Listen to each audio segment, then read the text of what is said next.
Hello বন্ধুরা, তোমরা সবাই কেমন আছো? আশা করি সবাই ভালো আছো। আমি কাবেরিস কর্নার থেকে তোমাদের সবাইকে স্বাগত জানিয়ে, ভালোবাসা জানিয়ে আজকে আরেকটা নতুন রেসিপি নিয়ে আসছি তোমাদের সামনে। আজকে আমি রান্না করব পনিরের ঝুরি ভাজা। তো তোমরা স্কিপ না করে পুরো ভিডিওটা দেখো।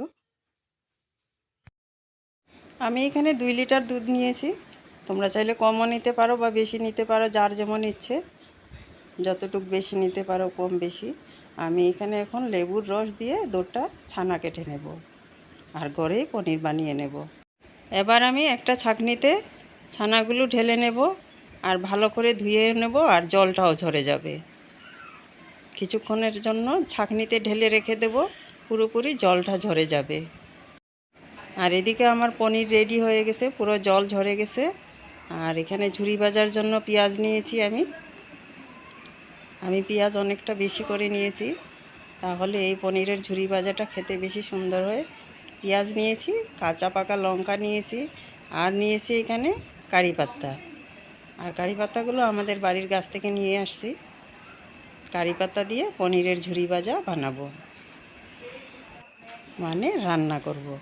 দিয়ে দিচ্ছি কড়াইতে সরষের তেল। তেলটা কিছুক্ষণ রাখবো, গরম হতে দেব ভালো করে, না তো ঝুরি ভাজাটা লেগে যাবে কড়াইতে। কড়াইয়ের তেলটা খুব সুন্দর করে গরম হতে হবে। তেল গরম হয়ে গেছে, আমি পেঁয়াজ কুচি করে রেখেছি, দিয়ে দেব পেঁয়াজগুলো। এবার দিয়ে দেব পেঁয়াজ। এবার আন্দাজ মতো লবণ দিয়ে দেব, আর লবণটা দিলে পেঁয়াজ তাড়াতাড়ি মজে যায়। আর গোল্ডেন ব্রাউন করে ভালো করে ভাজা করে নেব। কিছুক্ষণ টাইম লাগিয়ে পেঁয়াজগুলো গোল্ডেন ব্রাউন করে ভাজা করে নিতে হবে, তাহলে পনিরের ঝুরি ভাজাটা খেতে বেশি সুন্দর হবে। এইভাবে আমি কিছুক্ষণ টাইম লাগিয়ে সুন্দর করে ভাজা করে নেব। পেঁয়াজগুলো ভালো করে লাল হতে দেব। পেঁয়াজগুলো সুন্দর করে ভাজা হয়ে গেছে। এবার আমি দিয়ে দেব এখানে কারি পাতা ধুয়ে রেখেছি, দিয়ে দেব।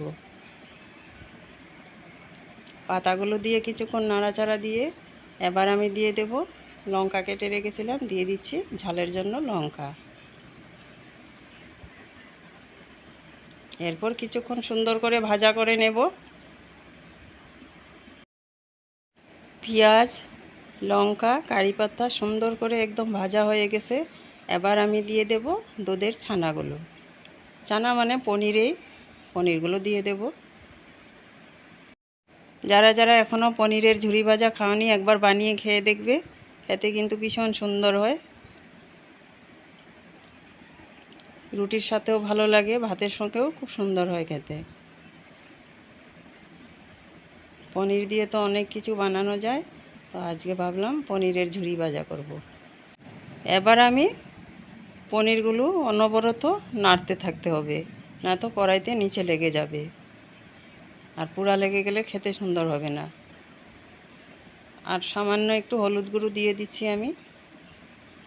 হলুদ গুঁড়ো না দিলেও হয়, দেখার সুন্দর, এর জন্য অল্প করে হলুদ গুঁড়ো দিলাম। এবার অনবরত নাড়তে হবে, আর যখন পনির থেকে তেল বেরিয়ে আসবে তখন আর কড়াইতে লেগে যাবে না। এই অবধি নাড়া দিতে হবে। আর এইভাবে নাড়া দিতে থাকলে যতটুকু জল আসে জলটাও শুকিয়ে যাবে, আর পনিরগুলোও ভাজা হয়ে যাবে সুন্দর করে, ঝুরি ঝুরিও হয়ে যাবে। পনিরে যতটুকু জল ছিল একদম পুরোপুরি শুকিয়ে গেছে। এবার এইভাবে আমি নাড়া দিতে থাকবো সুন্দর করে ভাজা হওয়ার জন্য। আর এখানে আমি কোনো রকমের জল দেব না। আর এই পনিরের ঝুরি ভাজা জল দিয়েও রান্না করা যায়, যার যেমন ইচ্ছে। আমি তবে শুকনা ঝুরি ভাজা রান্না করব। আর এই পনিরের ঝুরি ভাজা 2 রকম করে রান্না করা যায়। একটা ঝোল দিয়ে মশলা টশলা দিয়েও ঝুরি ভাজা রান্না করে খেতে সুন্দর হয়, আর এটা হচ্ছে ঝুরি ভাজা শুকনো। তো পনিরের ঝুরি ভাজাটা হয়ে আসছে, এখন আর কড়াইতে লেগে যাচ্ছে না, তেল বেরিয়ে আসছে। পনির থেকে অনেকটা তেল বেরিয়ে আসে, এরপর থেকে আর কড়াইতে লেগে যায় না। আরও কিছুক্ষণ এইভাবে আমি রান্না করব, এরপর নামিয়ে নেব। পনিরের ঝুরি ভাজা হয়ে গেছে, এবার আমি তুলে নেব। এইভাবে পনিরের শুকনো ঝুরি ভাজা মুড়ির সাথে মেখে খেতেও ভালো লাগে, রুটির সাথেও ভালো লাগে, গরম ভাতের সাথেও খেতে ভালো লাগে। যার যেমন ইচ্ছে খেতে পারো, খেতে কিন্তু ভীষণ সুন্দর হয়। আর আজকের আমার পনিরের ঝুরি ভাজা কেমন হয়েছে তোমরা কমেন্ট করে বলবে। আর যে যেখান থেকে আমার ভিডিওটা দেখছো আমার চ্যানেলটা সাবস্ক্রাইব করে পাশে থাকা বেল আইকনটা ক্লিক করে দেবে, যাতে আমার নতুন ভিডিও সবার আগে তোমাদের কাছে পৌঁছে যায়। আর আমার দেশের বন্ধু, দেশের বাইরের বন্ধু সবাইকে আমার অনেক অনেক বুক ভরা ভালোবাসা। আর ভিডিওটা খুব একটা বড় হয় নাই, স্কিপ না করে দেখবে সবাই বন্ধুরা।